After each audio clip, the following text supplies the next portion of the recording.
آج کا ہمارا سبق ہے ہجرت، جو کہ کلاس 12 کے اردو کا چیپٹر نمبر 5 ہے۔ بار بار میں کہتا ہوں کہ یہاں سے 3 طرح کے کوشچن آ سکتے ہیں۔ ہجرت کیا ہے؟ تو ہجرت ایک انشائیہ ہے۔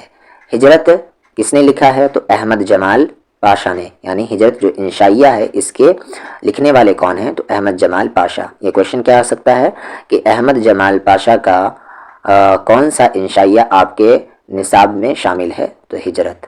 اور احمد جمال کہاں پیدا ہوئے، کب پیدا ہوئے، کہاں ان کا انتقال ہوا اور کب ہوا، یہ بھی ضروری ہوتا ہے۔ تو 3 طرح کے کوشچن ہو گئے کہ ہجرت انشائیہ کس کا ہے؟ تو احمد جمال پاشا کا۔ احمد جمال پاشا کا کون سا انشائیہ آپ کے نصاب میں شامل ہے؟ تو ہجرت۔ اور ہجرت کیا ہے؟ تو ہجرت ایک انشائیہ ہے۔ چلتے ہیں اب سبق کی طرف۔ یہاں سے کیا کریں گے، آپ کچھ لائن اٹھا لیں گے اور اسے نوٹ کر لیں گے تاکہ وہ سبجیکٹیو میں بھی کام آ جائے۔ احمد جمال پاشا، سب سے پہلے رائٹر کے بارے میں پڑھتے ہیں۔ احمد جمال پاشا 1929 میں الہ آباد کے محلہ خلد آباد میں پیدا ہوئے۔ تو کہاں پیدائش ان کی؟ الہ آباد میں۔ کب ہوئی؟ 1929۔ ان کے والد کا نام شجاعت حسین اور دادا کا نام نجف علی تھا۔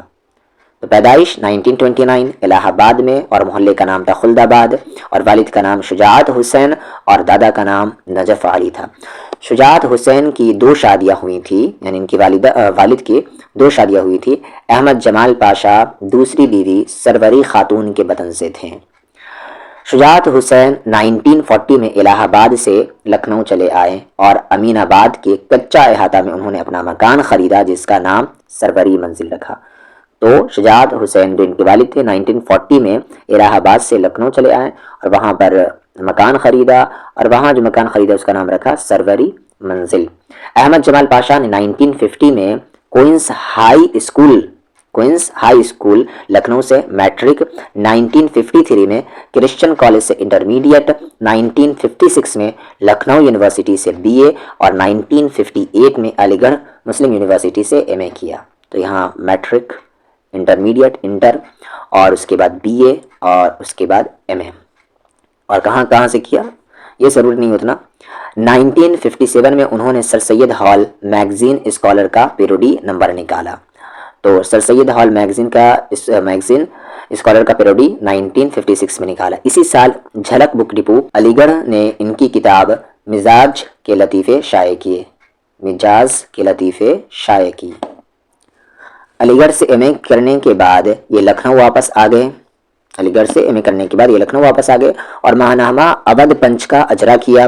1960 علی گڑھ سے MA کرنے کے بعد یہ لکھنؤ واپس آ گئے اور ماہنامہ اودھ پنچ کا اجرا کیا۔ اجرا مطلب ہوتا ہے اسٹارٹ کرنا، ابتدا کرنا، ایشو کرنا۔ 1961 میں روزنامہ قومی آواز کے شعبہ ادارت میں شامل ہوئے، جس سے جولائی 1976 تک وابستہ رہے۔ احمد جمال پاشا 2 مرتبہ ازدواجی رشتے میں بندھے، جیسے ان کے والد کی 2 مرتبہ شادی ہوئی، ان کی بھی 2 مرتبہ شادی ہوئی۔ پہلی بیوی سے علیحدگی کے بعد 1966 میں ان کی دوسری شادی سرور جہاں سے ہوئی، جو بعد میں سرور جمال کے نام سے مشہور ہوئی۔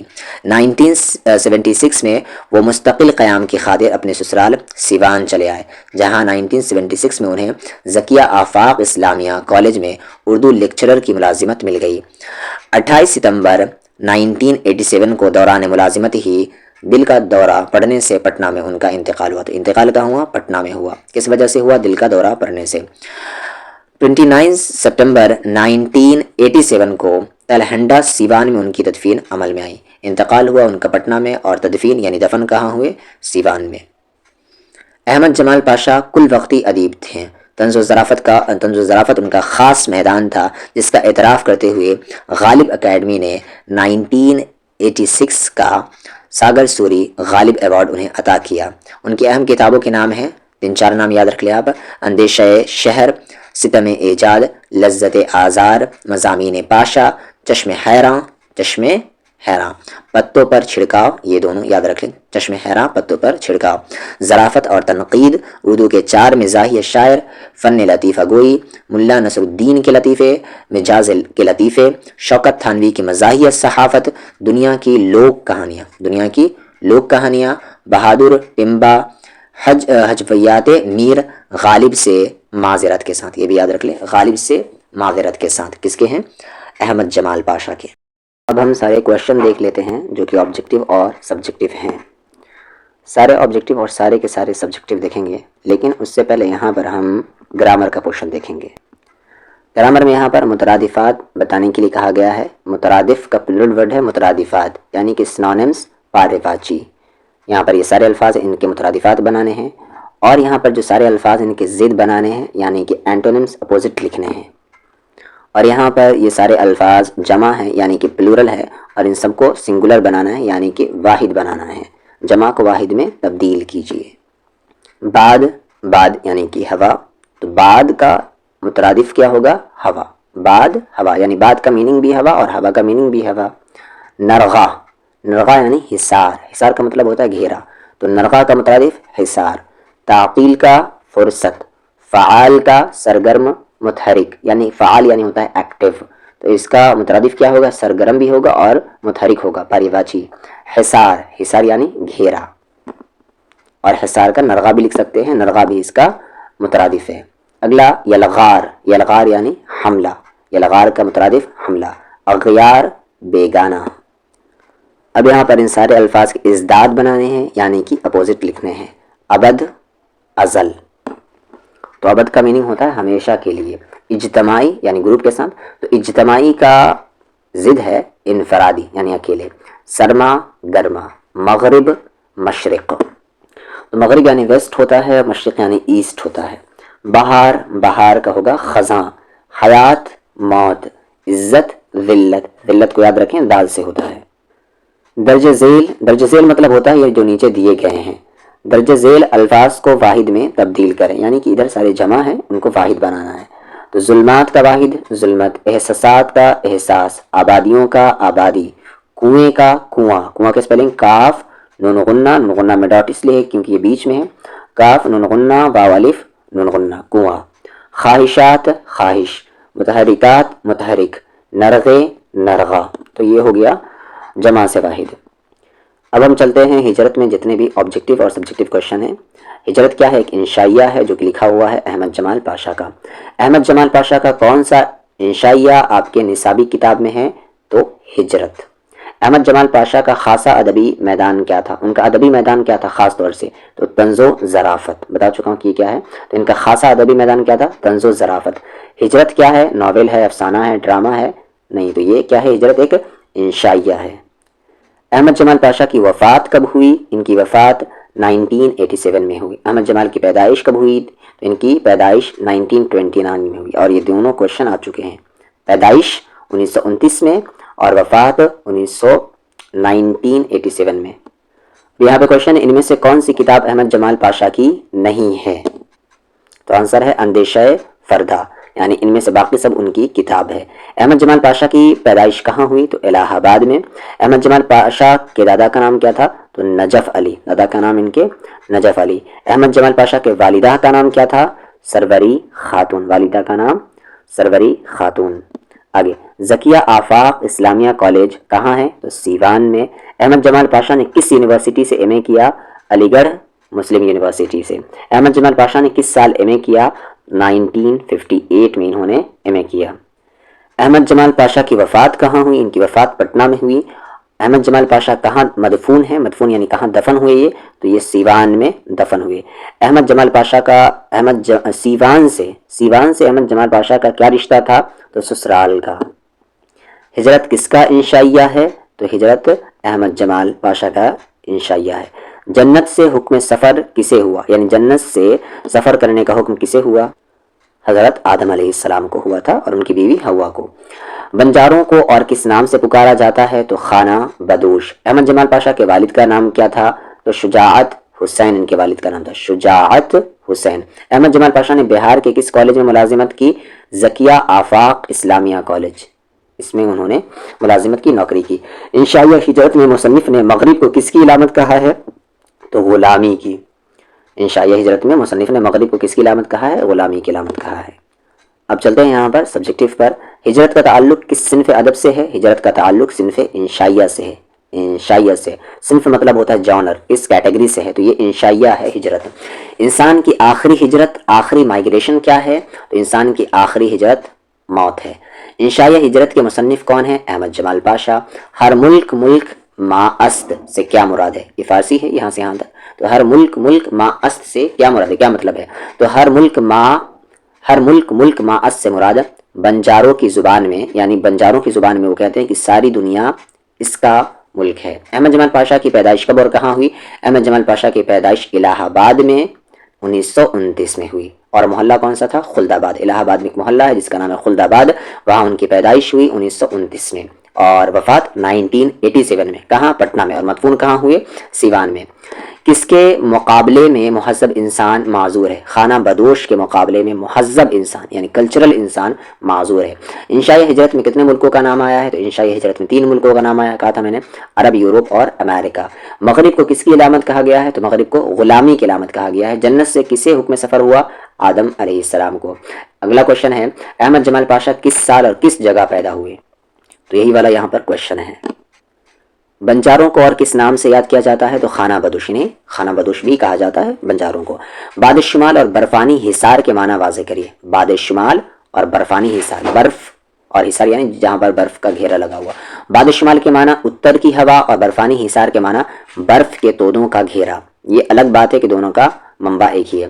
سرمائی سرمائی یعنی گرمی، سرمائی تعطیلات یعنی چھٹی، سرمائی تعطیلات گزارنے کے لیے کون محو سفر رہتی ہے یعنی سفر میں چلتی رہتی ہے؟ تو سائبیریا کی موسمی مرغابیاں سرمائی تعطیلات گزارنے کے لیے محو سفر رہتی ہیں۔ چلیں سب سے پہلے اس انشائیے کو پڑھ لیتے ہیں، جو کہ انشائیہ ہے ہمارا ہجرت، لکھا ہوا ہے احمد جمال پاشا کا۔ جب اس چیپٹر کو پڑھ لیں گے تو پھر کسی بھی طرح کا کوشچن چھوٹنے کا سوال نہیں ہوتا۔ بنجاروں کی بستی میں لڑکیاں رسی بٹ رہی ہیں، عورتیں پتھر کی سیلیں گھڑ رہی ہیں، ٹوکریاں بن رہی ہیں، لڑکے نٹ کے کرتب کے بانسوں پر مشق کر رہے ہیں، کھانا پک رہا ہے، چولہے کے نزدیک بلیاں اور کتے مورچے جمائے بیٹھے ہیں، سامنے بنجارے نیزوں پر شکار آویزاں ہیں یعنی شکار کر رہے ہیں، شکار آویزاں کیے ہنستے گاتے قطار میں چلے آ رہے ہیں، ان کے خیموں کے ارد گرد زندگی کی عجیب چہل پہل اور ہلچل ہے۔ بنجاروں کی اس تازہ آباد بستی کے روزانہ ایک چکر لگا لیتا ہوں۔ اس اجنبی ماحول میں مجھے بڑی کشادگی، معصومیت اور مسرت کا احساس ہوا کرتا ہے۔ اس وقت میں اپنے آپ کو قدرت کے آغوش میں محسوس کرتا ہوں، یعنی جب یہ دیکھتا ہوں یہ ساری چیز تو میں اپنے آپ کو قدرت یعنی نیچر کے آغوش میں، آغوش یعنی گود میں محسوس کرتا ہوں کہ میں نیچر کے گود میں رہ رہا ہوں۔ ایک صبح جو میں نے نظارہ کرنے پہنچا تو دیکھا سب ٹھاٹ پڑا رہ جائے گا جب لاد چلے گا بنجارا۔ جہاں بستی تھی وہاں زندگی کا ایک تازہ دم قافلہ سرگرم سفر ہے۔ خچروں پر ان کے خیمے اور ضروریات زندگی کی لدی ہوئی تھی، کسی پر معصوم بچے کلیلے کر رہے تھے تو کسی گدھے پر بلیوں کے سامنے پنجرے میں میاں مٹھو دبکے ہوئے بیٹھے تھے۔ آگے آگے بنجاروں کا سردار بڑی شان سے سینہ تانے چل رہا ہے، ہر طرف کنکھیوں سے دیکھتا جاتا لڑکیوں، عورتوں اور لڑکوں کے پیچھے بنجاروں کی صفیں ہیں، ہر ایک کے ہاتھ میں کچھ نہ کچھ ضرور ہے، کسی کے ہاتھ میں گائے کی رسی تو کسی کے ہاتھ میں بکری کی ڈوری کا سرا، پیچھے پیچھے سر جھکائے کتے چل رہے ہیں، جیسے انہیں اس مقام سے انسیت یعنی محبت ہو گئی ہے اور بستی کے اجڑنے سے ان کے دل ٹوٹ گئے ہیں۔ یعنی ہجرت ہو رہا ہے، ہجرت کہتے ہیں سفر کو، مائگریشن کو، ایک جگہ سے دوسری جگہ موو ہو جانے کو۔ تو یہ بنجارہ کا بستی کیا ہو رہا ہے؟ کہیں دوسری جگہ جا رہا ہے۔ شہر سے دور ریلوے اسٹیشن کے نزدیک اب اس بارونق بستی کی جگہ ایک سنسان اور ویران میدان اپنے مکینوں کو الوداع کہہ رہا ہے۔ میں نے سوچا بنجارے چل دیے، بنجارہ تو سدا خانہ بدوش ہوتے ہیں، خانہ بدوش یعنی جن کا کوئی ایک جگہ فکس گھر نہ ہو، کچھ سامان ہو، چلیں جہاں پر رک گئے وہی ان کا گھر، اسے ہم خانہ بدوش کہتے ہیں۔ یعنی لکڑی کا ڈنڈا رہتا ہے اور پیچھے میں کپڑا اور اس میں کچھ ان کا سامان ہوتا ہے، بس وہی لے کر چلتے رہتے ہیں، جہاں پر سونے کے لیے ملا سو گئے، جہاں بیٹھنے کی ملا بیٹھ گئے، جہاں کھانے کے لیے ملا کھا لیے، ٹھیک ہے، تو انہیں خانہ بدوش کہتے ہیں۔ خانہ یعنی گھر اور بدوش یعنی لے کر چلنا، تو جو گھر اپنے کاندھے پر لے کے چلتے ہیں انہیں خانہ بدوش کہتے ہیں۔ وہ تو ازل سے غذا، چارہ اور پناہ کی تلاش میں ہجرت کے محور پر رقص کر رہا ہے، یہ سلسلہ ابد تک جاری رہے گا، یعنی ہمیشہ یہ سلسلہ جاری ہی رہے گا۔ بھلا خانہ بدوش بھی کبھی کسی جگہ ہوئے ہیں؟ ان کے لیے تو ہر ملک ماست والا معاملہ ہے۔ یہ سوال ہے کہ ہر ملک ماست والا معاملہ ہے، یہ کیا ہے اس کا مطلب؟ اصل میں یہ تو سائبیریا کی موسمی مرغابیاں ہیں، اب یہاں پر دیکھیں بات یہاں پر چل رہی تھی، اب کہاں گئی؟ سائبیریا کی موسمی مرغابیاں، ٹھیک ہے، اسی کو تو عشائیہ کہیں گے۔ بات کہاں سے شروع ہوئی اور چلی کہاں گئی؟ ادھر وقت نے شمالی پہاڑوں اور وادیوں کا گھراؤ شروع کیا اور باد شمال کے برفانی حصار کو توڑ کر جنوب کی جانب پرواز کر گئی۔ زمانے کی شکاری بھی ان کی الغار نہیں روک سکتے۔ نیلی جھیلوں اور خوشنما چشموں میں بسیرے لیتی، کلیلے کرتی، ظلمات کے مسافر کی طرح برابر آگے بڑھتی اور بھٹکتی رہتی ہے۔ بہار کی تلاش میں خزاں سے ٹکراتی، آندھیوں اور طوفانوں کا مقابلہ کرتی، مائل بپرواز رہتی اور اس طرح سائبیریا واپس پہنچ جاتی۔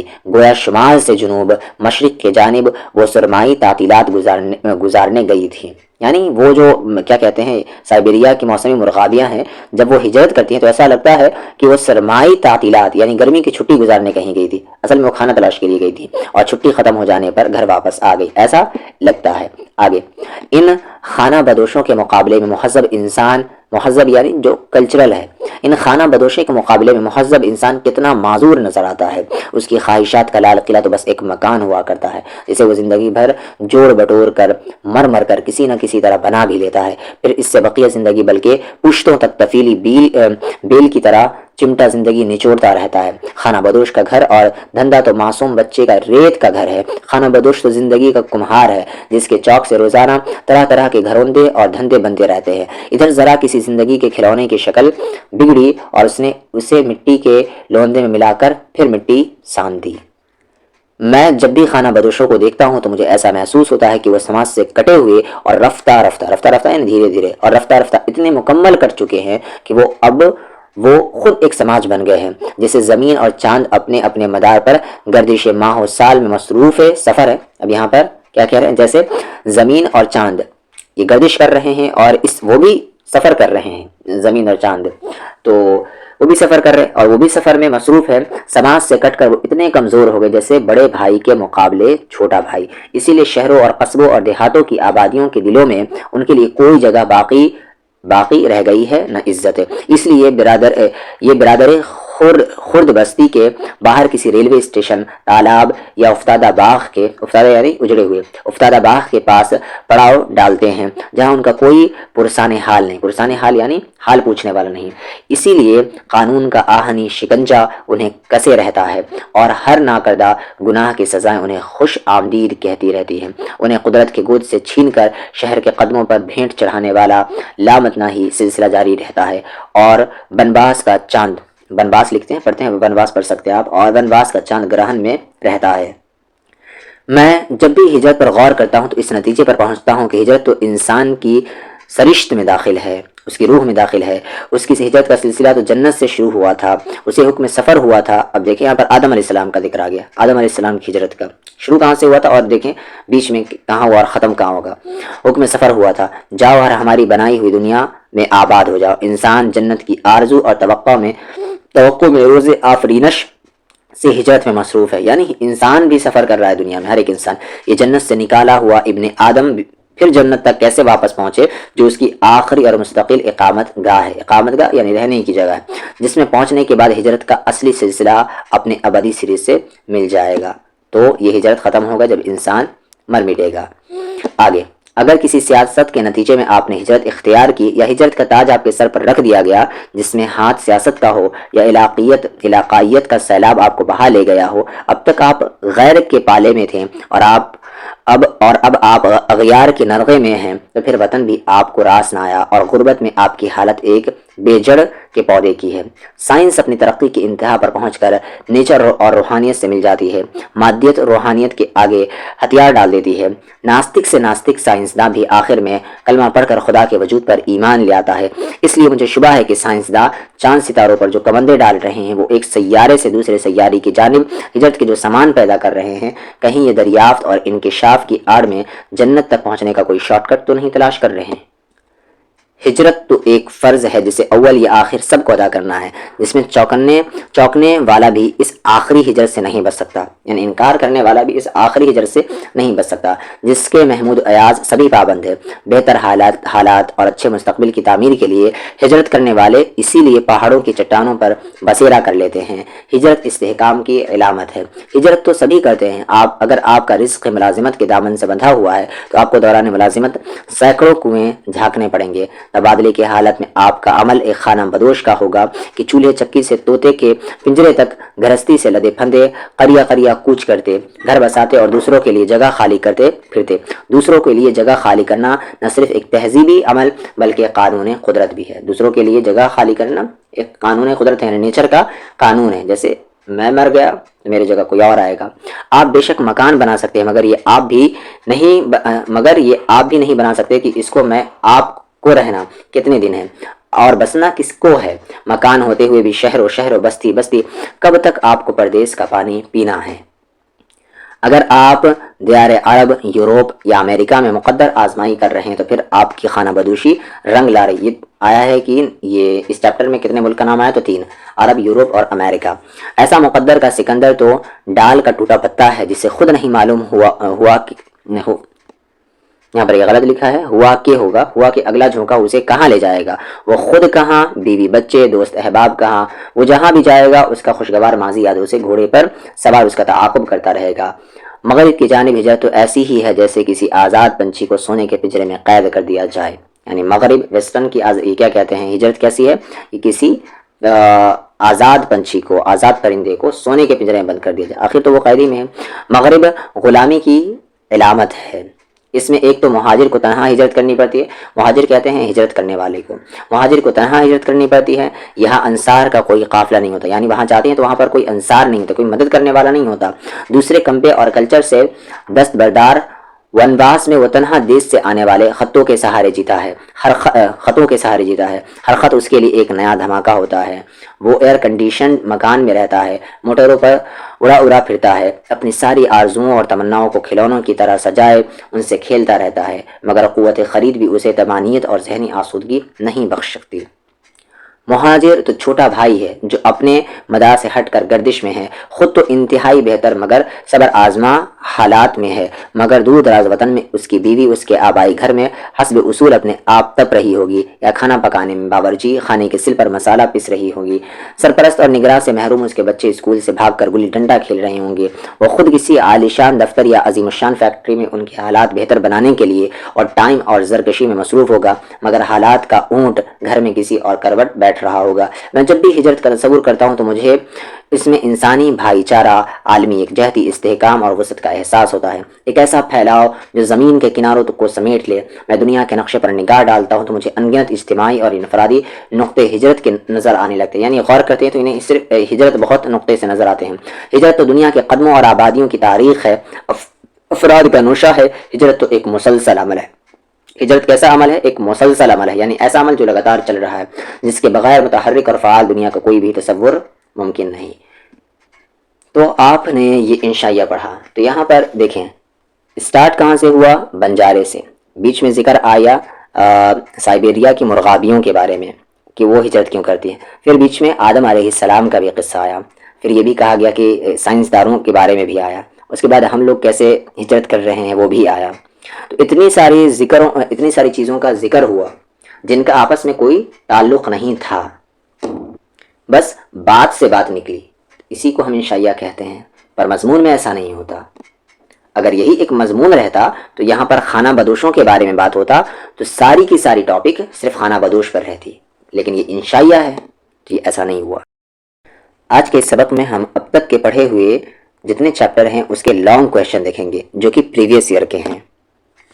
فرحت اللہ بیگ کی خاکہ نگاری کے بارے میں لکھیے، یعنی بتا چکا ہوں آپ کو کہ پہلا چیپٹر آپ کا ہے فرحت اللہ بیگ کا، جو کہ ان کا ایک خاکہ ہے، اور اس خاکے کا نام نذیر احمد کی کہانی کچھ میری کچھ ان کی زبانی ہے۔ تو یہاں پر ان کی خاکہ نگاری کیسی تھی وہ لکھنا ہے، اردو خاکہ نگاری کی روایتوں میں مرزا فرحت اللہ بیگ کی شخصیت کسی تعارف کا محتاج نہیں. تو شروعات اچھی کرنی ہے.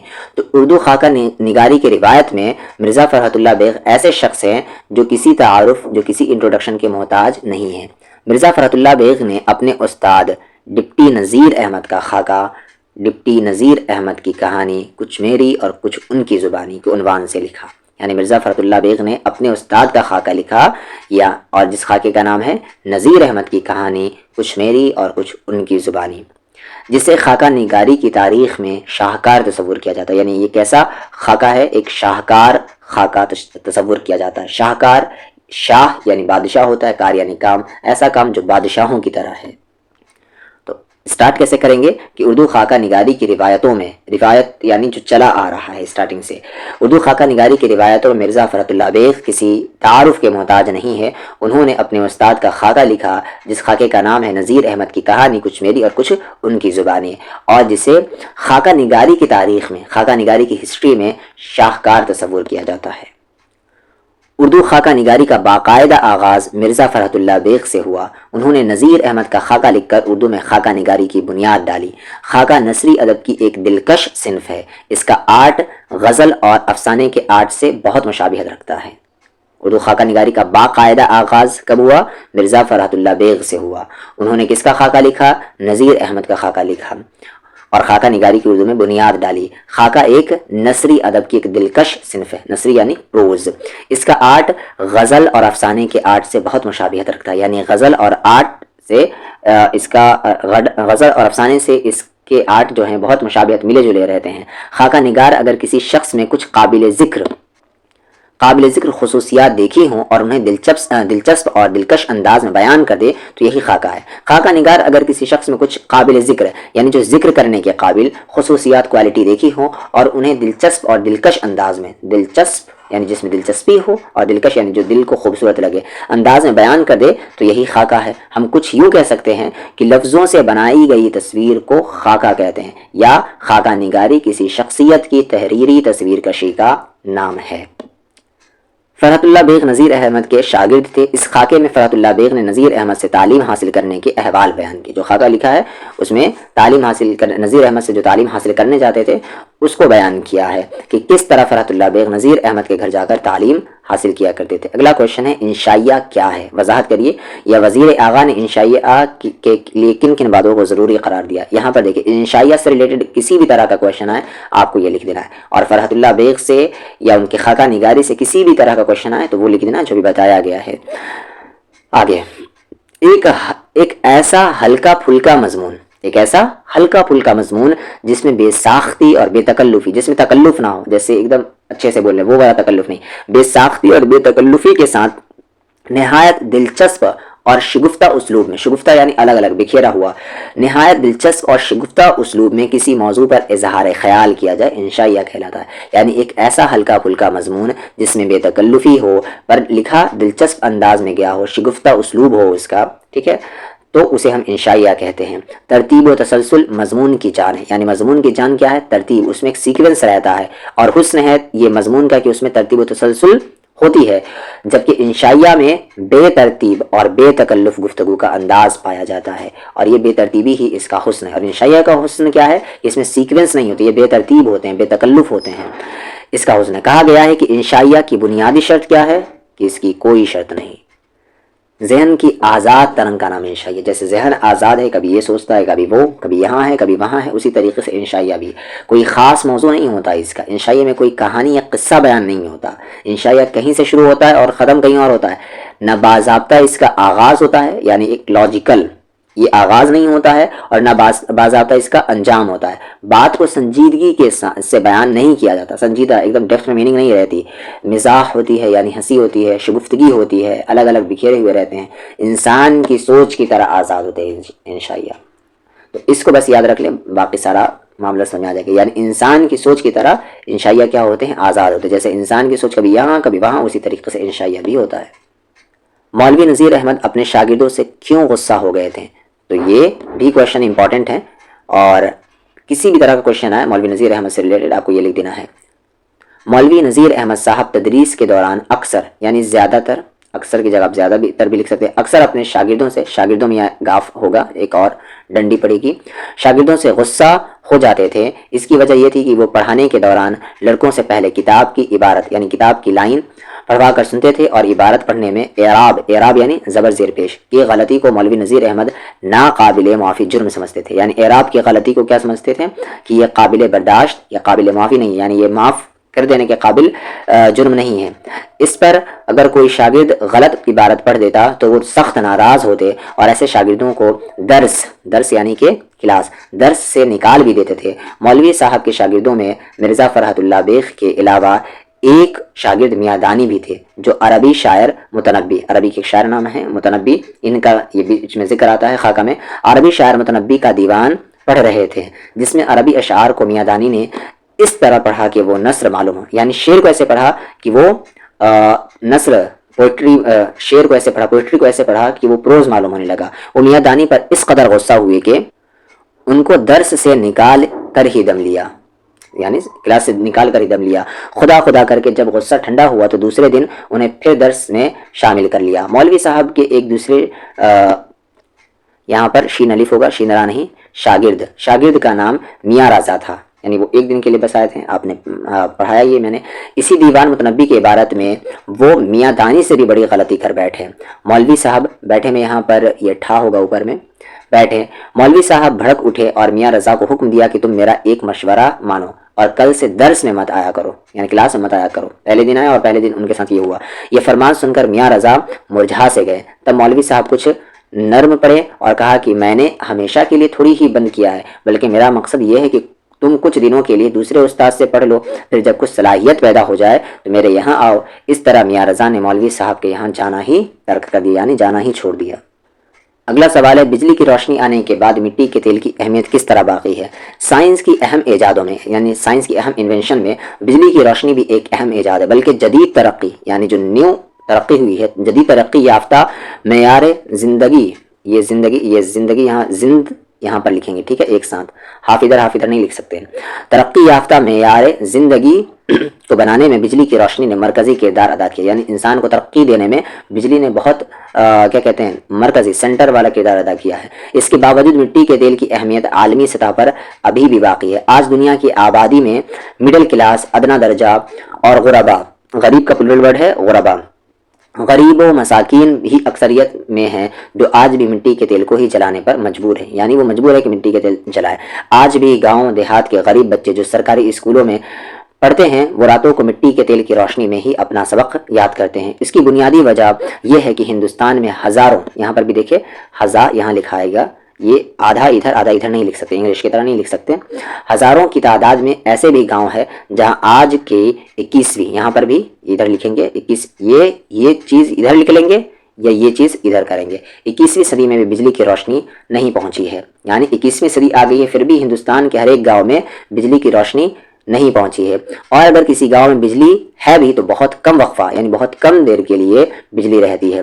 اکثر اوقات, وقت کا پلورل ورڈ ہے اوقات, اکثر اوقات بجلی غائب رہتی ہے. ایسی صورت میں گاؤں کے لوگ اور طلباء, طالب علم یعنی اسٹوڈنٹ, اور اس کا پلورل ورڈ ہے طلباء, اور طلباء کراسن تیل سے ہی اپنی ضروریات پوری کرتے ہیں. اور اگر کسی گاؤں میں گیس کی سہولت ہے بھی تو گیس کی قیمت میں دو ڈاٹ ہوگا قاف پر, قیمت مٹی کے تیل سے بہت زیادہ ہے. اس لیے گاؤں کے غریبوں کے لیے مٹی کا تیل ہی آخری سہارا ہے. اس صورتحال میں بجلی کی روشنی آنے کے باوجود مٹی کے تیل کی اہمیت و افادیت آج بھی باقی ہے. خاص طور سے ہندوستان جیسے غریب ملک میں گاؤں میں رہنے والے 60% غریب آبادی کا حقیقی سہارا مٹی کا تیل ہے. تو یہ مٹی کے تیل کی اہمیت آج بھی باقی ہے, یہ آپ کو بتانا ہے اس چیپٹر کے اکارڈنگ. اگلا ہے پرانے لفظوں کی نئی تحقیق کے کیا فائدے ہیں, یعنی یہ جو چیپٹر تھا پرانے لفظوں کی نئی تحقیق جو سید سلیمان ندوی کی تھی تو اس کے کیا فائدے ہیں. تو پیش نظر مضمون, یعنی جو ابھی کوشچن میں ہے اسے ہم کہتے ہیں جو نظر کے سامنے, اسے ہم کیا کہیں گے پیش نظر مضمون. یہ بھی پتہ چل گیا کہ پرانے لفظوں کی نئی تحقیق کیا ہے, ایک مضمون ہے. پیش نظر مضمون ایک لسانیاتی مضمون ہے, لسانیاتی یعنی لنگوسٹک, زبان والا. ایک محقق یعنی ریسرچر, ایک محقق اور ماہر لسانیات کی حیثیت سے مولانا سید سلیمان ندوی کی شخصیت محتاج تعارف نہیں ہے, یعنی وہ کسی تعارف کے محتاج نہیں ہے. یہاں پر جب پرانے لفظوں کی نئی تحقیق پر کسی بھی طرح کا کوشچن آئے یا سید سلیمان ندوی پر کسی بھی طرح کا کوشچن آئے تو آپ یہ ضرور لکھیں گے, یہی لکھ دیں گے پورا کا پورا. آگے یوں تو سید صاحب کی تحقیق کا خاص میدان تاریخ اسلام ہے. ان کا خاص میدان کیا ہے؟ تاریخ اسلام تھا, اور ان کی بیشتر تصانیف, بیشتر کی جگہ آپ زیادہ تر لکھ سکتے ہیں, ان کی زیادہ تر تصانیف بھی اسی موضوع پر ہے. لیکن سید سلیمان ندوی کا ایک دیکھیں یہاں پر یہ کاف آئے گا, کامیاب مؤرخ یعنی ہسٹورین کے علاوہ ایک ماہر لسانیات بھی ہے. یہ لنگوسٹک میں بھی ماہر ہیں, یعنی تاریخ لکھنے کے علاوہ یہ لسان میں, زبان میں بھی ماہر تھے. اردو, فارسی اور انگریزی زبانوں میں کامل مہارت رکھتے تھے. اس لیے پرانے لفظوں کی نئی تحقیق کے موضوع پر انہوں نے ایک کتاب لکھی جس کا نام نقوش سلیمانی. یہ بھی آبجیکٹو میں آ جاتا ہے کہ نقوش سلیمانی کس کی کتاب ہے. زیر نصاب مضمون, اور یہ مضمون کہاں سے لیا گیا ہے؟ بعض پرانے لفظوں کی نئی تحقیق, اسی بک سے. زیر نصاب مضمون بعنوان, یعنی جو نصاب میں ہے ہمارے اس کا عنوان جس کا نام کیا ہے؟ بعض پرانے لفظوں کی, یہاں پر نون غنہ ہوگا, لفظوں کی نئی تحقیق سید صاحب کی کتاب نقوش سلیمانی سے ماخوذ ہے. ماخوذ ہے یعنی لیا گیا ہے. اس مضمون میں ایسے الفاظ کی اصل معنی کی بھی وضاحت کی گئی ہے جو روزمرہ کی زبان میں استعمال ہوتے آ رہے ہیں. مثال کے طور پر قلعی, سرخی, احدی اور نہانمو. اس کے علاوہ اشیاء خوردنی میں ناشتہ, قورمہ اور قلیہ وغیرہ. پرانے لفظوں کی نئی تحقیق کا سب سے بڑا فائدہ, اس کا بڑا فائدہ کیا ہے؟ بڑا فائدہ یہ ہے کہ بعض ایسے الفاظ جن کی حقیقت اور مادے سے, مادے یعنی روٹ ورڈ سے کہ وہ نکلا کہاں ہے, حقیقت اور مادے سے ہم واقف نہیں ہیں, تو تحقیق کرنے سے یہ واضح ہو جاتا ہے کہ یہ لفظ کس زبان سے آیا ہے اور اس کا مادہ کیا ہے اور آج کی تاریخ میں اس کا مفہوم کیا ہے. اب یہاں پر یہ کوشچن ہے, سید سلیمان ندوی کا تعارف پیش کریے, یعنی ان کے بارے میں لکھیے. اردو زبان و ادب کو جن اہل فکر و نظر نے اعتبار کا درجہ ادا کیا, یعنی اردو زبان کو جن اہل فکر, اہل کہتے ہیں والے, اور فکر یعنی فکر کرنے والے, سوچ والے, اور نظر دیکھنے والے, اردو زبان کو جن کی وجہ سے ترقی عطا ہوئی ان میں سید سلیمان ندوی کا سید سلیمان ندوی کسی تعارف کے محتاج نہیں ہے. ان میں سید سلیمان ندوی کا ایک اعلیٰ مقام ہے. انہوں نے ادب, مذہب, فلسفہ, صحافت, ادب یعنی لٹریچر, مذہب یعنی ریلیجن, فلسفہ یعنی فلسفی, صحافت یعنی کہ جرنلزم, اور تاریخ یعنی ہسٹری میں قابل رشک کارنامے انجام دیے. یعنی ان سارے ٹاپک پر انہوں نے کچھ نہ کچھ کام کیے ہیں. سید سلیمان ندوی کی پیدائش جنوبی بہار کے ایک مردم خیز بستی دسنا میں 1884 میں ہوئی. سمپل سا لکھ سکتے ہیں کہ سید سلیمان ندوی کی پیدائش بہار میں ہوئی. کہاں ہوئی؟ دسنا میں, اور 1884 میں ہوئی. ان کے والد ابو الحسن اپنے قرب و جوار کے مشہور حکیم تھے, یعنی آس پاس کے مشہور حکیم تھے, ڈاکٹر تھے. ان کے والد سید ابو الحسن. سید سلیمان ندوی نے گاؤں میں ہی ابتدائی تعلیم حاصل کی. آگے کی تعلیم کے لیے پھلواری شریف اور مدرسہ امدادیہ دربھنگہ تشریف لے گئے.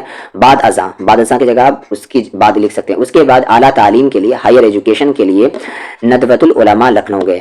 کہاں گئے اعلیٰ تعلیم کے لیے؟ ندوۃ العلماء, جو کہ کہاں تھا؟ لکھنؤ, جہاں سے سند فراغت حاصل کی. ندوہ میں علامہ شبلی نعمانی جیسے عبقری شخصیت سے شرف تلمیذ حاصل ہوا. یہاں پر اس کو ایسے لکھ سکتے ہیں, ندوۃ العلماء میں وہ شبلی نعمانی کے شاگرد بنے. تلمیذ کہتے ہیں شاگرد کو, تو سمپل لینگویج میں لکھ سکتے ہیں ندوۃ العلماء میں انہیں یہ شرف ملا, انہیں یہ کیا کہتے ہیں فائدہ ہوا کہ وہ شبلی نعمانی جیسے استاد کے شاگرد بنے, ان سے پڑھنے لکھنے کا موقع حاصل ہوا انہیں. طالب علمی یعنی اسٹوڈنٹ لائف میں طالب علمی کے دوران 1902 میں خاتونوں کی تعلیم کے عنوان سے پٹنہ کے رسالہ الپنچ میں ان کا پہلا مضمون شائع ہوا. ان کا پہلا مضمون کیا ہے؟ خاتونوں کی تعلیم. آبجیکٹیو میں بھی آیا ہوا ہے. اسی سال لاہور کے رسالہ مخزن میں آخر وقت کے عنوان سے ایک مضمون شائع ہوا. یہ جب بھی یہ بک کا یا مضمون کا نام لکھے تو یہاں پر انورٹڈ کاما دے دیں, ایسے مضمون شائع ہوا. پھر انہوں نے پیچھے مڑ کر نہیں دیکھا اور ان کی نظمیں اور غزلیں بھی شائع ہونے لگی, یہاں تک کہ وہ ندوۃ العلماء لکھنؤ کے ادبی رسالہ یہاں پر یہ غلط ہے, ان ندوہ ہوگا الف لام, جس میں لام سائلنٹ ہوتا ہے, الف لام نون دال واو چھوٹی ہے, ان ندوہ کی ادارت کی ذمہ داری بھی سنبھالی. شبلی نعمانی کی وفات کے بعد سید سلیمان ندوی نے کالج کی ملازمت ترک کر دی. یعنی جب شبلی نعمانی کی وفات ہوئی ان کے استاد کی, تو انہوں نے کالج کی جو ملازمت ہے, جو نوکری ہے, اسے چھوڑ دی, ترک کر دی, اور استاد کی وصیت کے مطابق, یعنی ان کے استاد نے وصیت کی تھی, اس کے مطابق اعظم گڑھ میں نقوش سلیمانی, ارض القرآن اور حیات شبلی جیسی تصانیف پیش کی. بعد ازاں اس کے بعد سید سلیمان ندوی پاکستان چلے گئے اور کراچی میں 1953 میں اپنے مالک حقیقی سے جا ملے. یعنی ان کا 1953 میں پاکستان کراچی میں انتقال ہو گیا. اگلا کوشچن ہے, وزیر اعلیٰ کی شخصیت سے اپنی واقفیت کا اظہار کریں. یعنی وزیر اعلیٰ کے بارے میں لکھنا ہے. اردو شعر و ادب میں, اردو شعر و ادب کی دنیا میں ادب یعنی لٹریچر ہوتا ہے, شعر یعنی کہ شاعری سے ریلیٹڈ. تو اردو شعر و ادب کی دنیا میں، پوئٹری جسے ہم کہتے ہیں، اردو شعر و ادب کی دنیا میں ایک انشائیہ نگار، تنقید نگار اور شاعر کی حیثیت سے وزیر اعلیٰ کی شخصیت محتاج تعارف نہیں ہے. یعنی کن کن چیزوں سے یہ جانے جاتے ہیں؟ انشائیہ نگار کی حیثیت سے، تنقید نگار کی حیثیت سے، شاعر کی حیثیت سے یہ اردو میں جانے جاتے ہیں وزیر اعلیٰ. وزیر اعلیٰ کی پیدائش پاکستان کے سرگودا کے مضافات وزیر کوٹ میں 1922 میں ہوئی. سمپل سا لکھ سکتے ہیں کہ ان کی پیدائش پاکستان میں 1922 میں ہوئی. گورنمنٹ کالج لاہور سے اعلیٰ تعلیم حاصل کرنے کے بعد اردو میں ایم اے کیا اور پنجاب یونیورسٹی سے اردو ادب میں طنز و مزاح، یہاں پر یہ غلط لکھا ہوا ہے، طنز لکھیں گے پہلے، تان انزا طنز، پھر واو، پھر میم زا الفا، طنز و مزاح کے موضوع پر یہاں پر بھی پر یہ تھوڑا سا الگ لکھیں گے، پی ایچ ڈی کیا. طنز و مزاح کے موضوع پر پی ایچ ڈی کیا. لفظوں کی چھاگل، یہ جب بھی کتاب وغیرہ کا نام آئے تو انورٹڈ کامہ ضرور دیں. لفظوں کی چھاگل کے عنوان سے ان کا کلیات بھی مشہور ہے. ان کے کلیات کا نام کیا ہے؟ لفظوں کی چھاگل.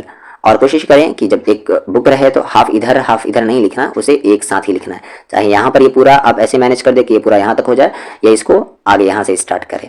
ادھر کی جو لائن ہے وہ برابر رہنی چاہیے، اور ادھر کی لائن اگر برابر نہ بھی رہے تو کوئی دقت نہیں ہے.